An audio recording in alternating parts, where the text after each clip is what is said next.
நாகப்பட்டினம் மாவட்டம் கீழ்வேலூர் அடுத்த கலசம்பாடி கிராமத்தில் வயல்வெளியில் அமைந்துள்ள பழமையான ஸ்ரீ மாடசாமி ஆலய மகா கும்பாபிஷேகம் வெகு சிறப்பாக நடைபெற்றது.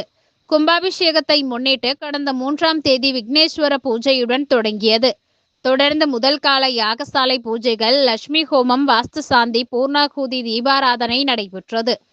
தொடர்ந்து 2ஆம் கால யாகசாலை பூஜைகள் நிறைவு பெற்று பூர்ணாகூதி தீபாராதனை நடைபெற்றது. அதனைத் தொடர்ந்து மங்கள வாத்தியங்கள் முழங்க கடம் புறப்பாடு நடைபெற்றது.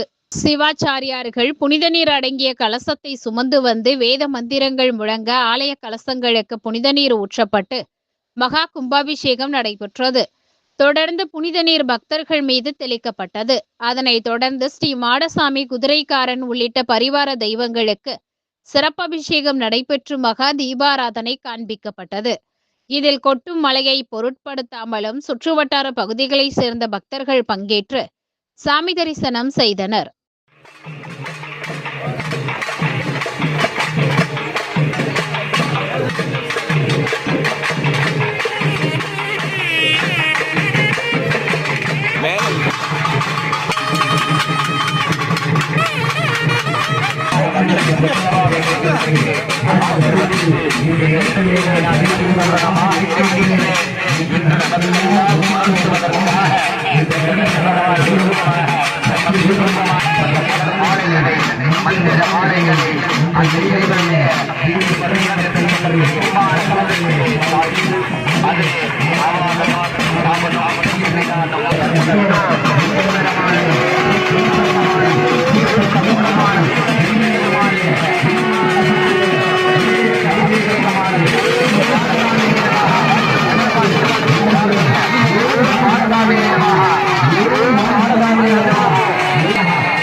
Namaha